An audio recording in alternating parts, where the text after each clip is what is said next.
जय श्री महाकाल दोस्तों। आज मैं आया हूँ भारत के सबसे रहस्यमयी और डरावने किलों में से एक भानगढ़ का किला। कहते हैं कि यहाँ रात में रुकना मना है, क्योंकि सूरज ढलते ही यहाँ की हवा भी बदल जाती है। लेकिन क्या सच में यह जगह श्रापित है या इसके पीछे कोई कहानी छिपी है?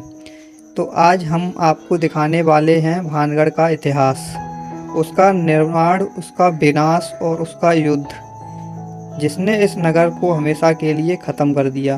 तो चलिए दोस्तों, अभी हम आप लोगों को इन सब के बारे में बताते हैं और पूरी हिस्ट्री और सब कुछ हम आप लोगों को इस वीडियो में देंगे। तो वीडियो स्टार्ट करने से पहले दोस्तों, अगर आप हमारे चैनल पे नए हैं तो चैनल को सब्सक्राइब करके प्यारा सा एक कमेंट कर दो। तो चलिए दोस्तों, अभी हम आज का वीडियो करते हैं स्टार्ट। तो दोस्तों, सबसे पहले हम बात करते हैं भानगढ़ की स्थापना की। तो दोस्तों, भानगढ़ राजस्थान के अलवर जिले में सरिस्का नेशनल पार्क के पास बसा हुआ है। जयपुर से करीब 80 किलोमीटर दूर अरावली की पहाड़ियों की गोद में ये किला बना हुआ है। भानगढ़ की स्थापना राजा मधु सिंह प्रथम ने 1573 ईस्वी के आसपास की थी। मधु सिंह प्रसिद्ध राजा मानसिंह अकबर के नवरत्नों में से एक के पुत्र अमर सिंह के छोटे भाई थे और राजा मधु सिंह ने इस नगर को बसाने से पहले बालनाथ बाबा से आज्ञा ली थी। बाबा ने कहा था, नगर की सीमा मेरी कुटिया की परछाई से आगे मत बढ़ाना, वरना ये नगर नष्ट हो जाएगा। और कहते हैं आगे चलकर ये बात सच हो गई दोस्तों। तो चलिए दोस्तों, अब हम बात करते हैं जब भानगढ़ बिल्कुल ठीक ठाक था और खुशहाली थी। भानगढ़ में बाजार वगैरह लगता था और बिल्कुल स्वर्ग जैसा था उसके समय की। दोस्तों, भानगढ़ अपने समय में एक समृद्ध और सुंदर शहर था। यहाँ राजमहल, मंदिर, हवेलियाँ और बाजार सब चीज़ लगा करते थे और सब कुछ था यहाँ पे। यहाँ की वास्तुकला आज भी दोस्तों देखने लायक है। और राजा मधु सिंह के शासन में लोग सुखी थे, त्योहार धूमधाम से मनाते थे और व्यापार भी खूब अच्छी तरह से चलता था उन लोगों का। बाजार वगैरह लगता था तो उससे बाजार से व्यापार वगैरह भी बहुत ही अच्छी तरह से चलता था।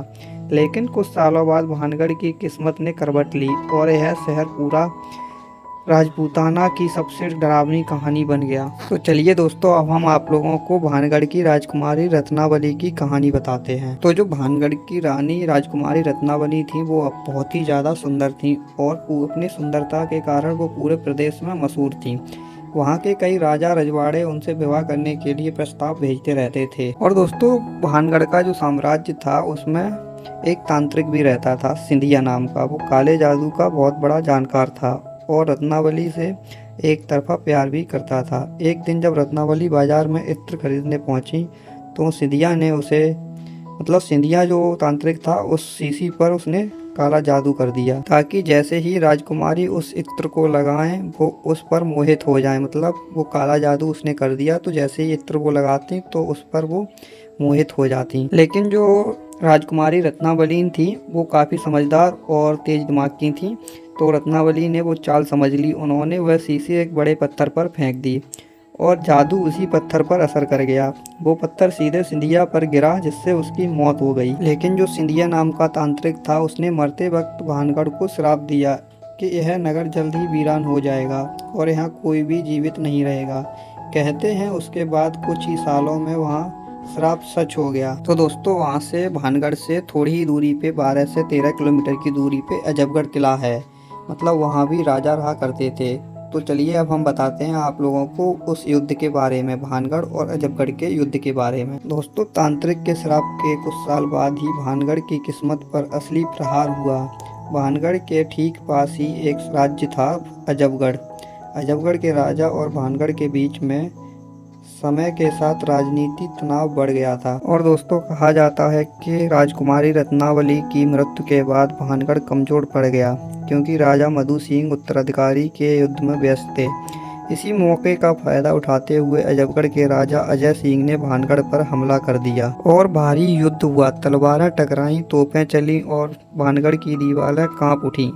कहा जाता है कि उस युद्ध में भानगढ़ का राजमहल पूरी तरह ढह गया। स्त्रियों और बच्चों की पहाड़ियों में छिप गए, लेकिन राजा की सेना हार गई।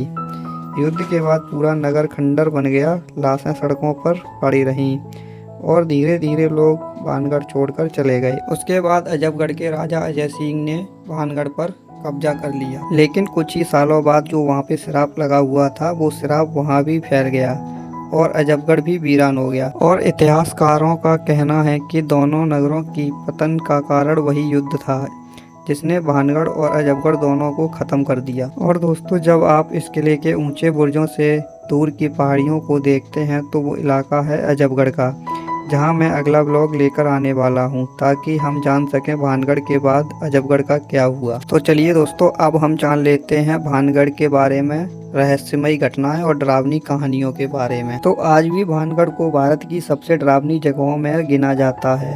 यहाँ भारतीय पुरातत्व सर्वेक्षण ASI ने एक बोर्ड भी लगाया है जिस पर लिखा है कि सूर्यास्त के बाद यहाँ पर आना मना है, मतलब प्रवेश निषेध है यहाँ पे सूर्यास्त के बाद।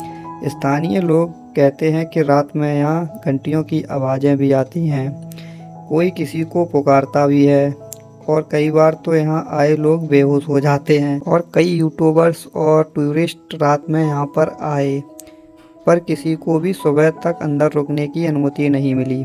कुछ के यहाँ पे कैमरे बंद हो गए, जैसे कि मेरा पूरा वीडियो डिलीट हो गया था। और यहाँ के स्थानीय लोग मानते हैं कि यह तांत्रिक के श्राप का असर है अभी तक। दोस्तों, आज भानगढ़ एक प्रसिद्ध जगह है जहाँ पर हर दिन लोग घूमने के लिए आते हैं। यहाँ के मंदिर, बावड़ी और हवेलियाँ पुराने समय की कहानी सुनाते हैं। यहाँ पर गोपीनाथ मंदिर और सोमेश्वर मंदिर, हनुमान मंदिर सब अब भी खड़े हैं। लेकिन जब शाम का सूरज इन खंडरों पर ढलता है तो ऐसा लगता है जैसे पत्थर भी बोल उठे हों। हमने सब देखा है। तो दोस्तों, ये थी भानगढ़ किले की पूरी कहानी। राजकुमारी रत्नावली का श्राप, अजबगढ़ के साथ हुआ युद्ध और वह रहस्य जिसने इस शहर को हमेशा के लिए खामोश कर दिया। तो आपका क्या मानना है दोस्तों, कमेंट बॉक्स में ज़रूर बताना। क्या यह श्राप था या इतिहास का काला अध्याय? तो दोस्तों, कमेंट बॉक्स में आप लोग ज़रूर बताना। और अगर आप लोगों को वीडियो पसंद आया हो तो वीडियो को लाइक करो, शेयर करो और चैनल को सब्सक्राइब कर लो। और अब मैं जल्दी ही लेकर आऊँगा अजबगढ़ किला की पूरी कहानी, जहां भानगढ़ की कहानी अधूरी ख़त्म हुई थी। तो चलिए मिलते हैं आप लोगों से अजबगढ़ के अगले ब्लॉग में।